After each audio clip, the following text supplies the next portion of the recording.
que de costumbre. Nosotros, ¿cómo está el tema Río Paraná y qué propuesta tiene usted para hacer? Mirá, no es una propuesta mía, en realidad. Yo no hago sino tomar propuestas de distintos sectores, Tetamanti, el mismo Dayana, una cantidad de sectores muy preocupados por la importancia que tiene el río Paraná y por el nivel de saqueo que se viene produciendo desde ya hace décadas, prácticamente consolidado con el menemismo y con agravamientos según los periodos, en los cuales el nivel de saqueo y estafa al pueblo argentino ronda los 30 a 35 mil millones de dólares anuales en contrabando, si tomás en cuenta el contrabando de las mineras, el de las cerealeras, más aceiteras, etcétera, etcétera, el de los el de la carne, que no sé, podés tener cualquier digamos cualquier evaluación de Alberto Samit, pero de carne sabe, y él dice, bueno, las cifras de estafa en la evasión de carnes es impresionante. Combustibles, que habría que ver, yo no conozco muy bien el tema, y el tema de la pesca en el río. Si vos tenés que un drenaje, una vena abierta de contrabando que te saquea entre 30 y 35 mil millones de dólares anuales, y ahí tenés una de las claves de la crisis que arrastra la Argentina. Pensá que si podés controlar eso, en un año y unos meses más le pagás al contado al Fondo Monetario Internacional. Es descomunal. ¿Y esto cómo se saca? Esto viene, el trabajo, por lo menos en mi parte, hay otros trabajos muy serios también, a partir del análisis de 2 geólogos de la Universidad de Tucumán que analizan el barro de exportación de Minera La Lumbrera. En general, acá en la Argentina solo se refina el oro, y el resto de los metales van en un barro, en el caso de Minera La Lumbrera, sale de Catamarca en un tren y llega al puerto San Martín en Rosario. Ahora, Minera La Lumbrera, en su declaración jurada, jura por Dios que exporta 3 metales.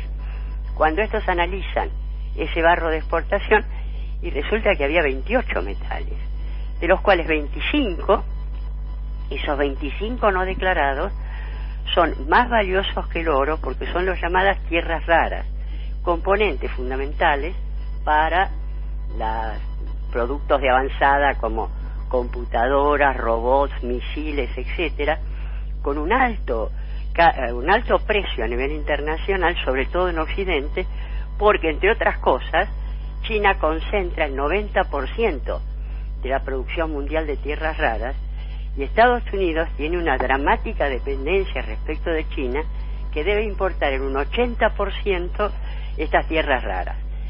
Si China dejara de exportar tierras raras, y esto fue uno de los factores pero es otro tema, entrarían en crisis las industrias de Estados Unidos.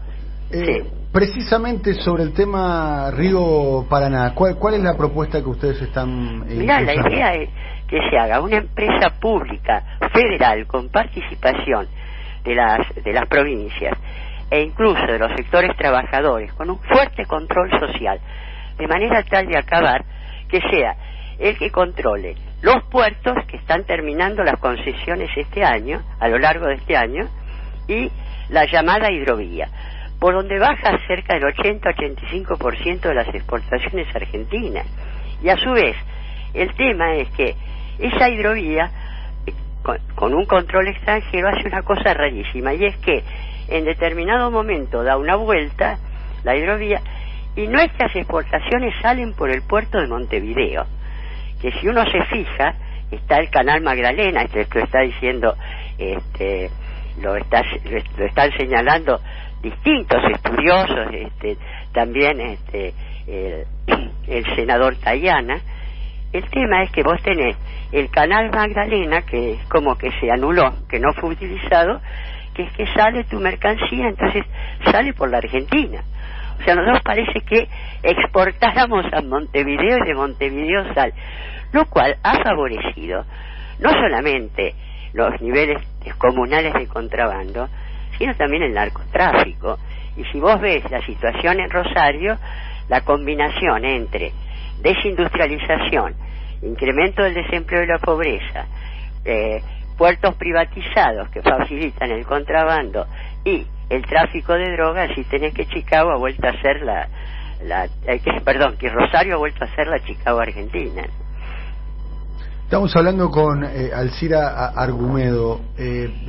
¿Qué opinión tiene o qué posición tiene usted, Alcira, sobre la posición del gobierno con respecto a este tema, que todo indica está yendo hacia una nueva reprivatización del río Paraná? Mira, la sensación es esta, que hubo dos pasos.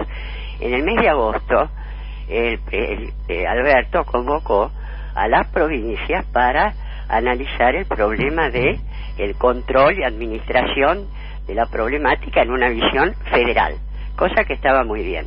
Ahora, no se sabe por qué, unos meses después, justamente el día del entierro de el día del velorio de Maradona, a instancias del ministro Meoni, hace un decreto por el cual empieza a convocar a una nueva licitación. El fundamento del ministro Meoni es que no hay recursos nacionales para administrar eso, lo cual es muy loco, porque entonces entramos, ¿viste la dinámica de Cavallo, el versito de Cavallo? Las sillas argentinas son malas, se rompen, entonces abramos las exportaciones, etcétera, y así con esta historia pasaste de un 6% de pobreza a un 50% de pobreza, y al drama del 60% de nuestros chicos en condiciones de pobreza o indigencia. O sea, creo que es el momento de hacer un análisis riguroso, profundo, acerca de cuáles fueron las consecuencias de estas políticas de predominio del mercado. Predominio del mercado se tradujo en verdaderas condiciones de saqueo, que el gobierno de los Kirchner logró revertir en parte, es cierto, cuando recuperaste las AFJP. Mira el nivel de estafa que eran las AFJP, cuando se intentó recuperar YPF o aerolíneas, etcétera, pero había sido tal la devastación generada por el gobierno menemista a instancias de Cavallo, y esto hay que tenerlo en cuenta. Cavallo no fue un argentino ministro de Economía, presidente del Banco Central. Cavallo es un hombre de los grandes grupos económicos financieros, y desde 1977 integra lo que se llaman tanques de pensamiento de estos grupos económicos, entre otros el grupo Bilderberg, el grupo de los 30 y la Comisión Trilateral. ¿Qué son estos tanques de pensamiento? Aquellos espacios técnicos, intelectuales, políticos, que definen las grandes estrategias de los medios. Él integra a partir de 1977 esos tanques de pensamiento, y casualidad, la primera acción nacional que tiene después de haber participado, etcétera, es en 1982, como presidente del Banco Nación, del Banco Central, la estatización de la deuda privada de los grandes grupos económicos y financieros. Y luego, como ministro de Economía de Menem, y bueno, el saqueo que hizo en ese blitzkrieg de privatizaciones fue descomunal. Vos pensás, Somisa, una empresa pública metalúrgica de alto rendimiento, estaba evaluada en $3.000 millones. María Julia se le entregó a Techín en 135 millones. Ni hablar de cómo se entregó YPF, etcétera. Y si uno se pone a ver el nivel de saqueo y destrucción que significaron estos años, reitero, con algunos momentos de reversión que no fueron suficientes, porque luego se profundizaron, como es lo que sucedió con la deuda y con Macri, es un nivel que en términos económicos, sociales y financieros no lo ha sufrido ningún país que no haya tenido una guerra en su territorio.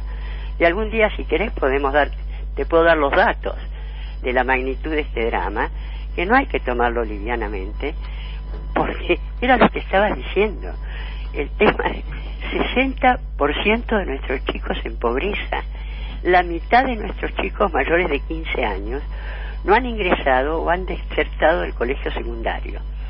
que es lo mínimo que se necesita para un trabajo mínimamente digno. Pero a su vez, el 50% de los chicos que están en el sistema educativo, a mayores de 15 años, tienen dificultades de comprensión de textos o de ejercicios matemáticos. ¿Esto qué quiere decir? Que el 75% de nuestros chicos mayores de 15 años van a ser analfabetos funcionales en una 75%. Consideré otra cosa, en el modelo chino, ¿sabes cuántos universitarios graduados tiene China? Considerando que la educación es el recurso estratégico por excelencia que va a reemplazar al petróleo, etcétera, etcétera, 200 millones. 200 millones de graduados universitarios, y cada año se gradúan 6 millones. Y nosotros vamos a tener al 75% de nuestros chicos en un analfabetismo funcional. Esta es la magnitud de la crisis. Nosotros tenemos que sentarnos a debatir con las entrañas sobre la mesa, porque la Argentina está en peligro de entrar en un proceso aceleradísimo de decadencia que agrave aún más la decadencia de los últimos 40 años desde la dictadura militar, ¿no? Alcira, muchas gracias,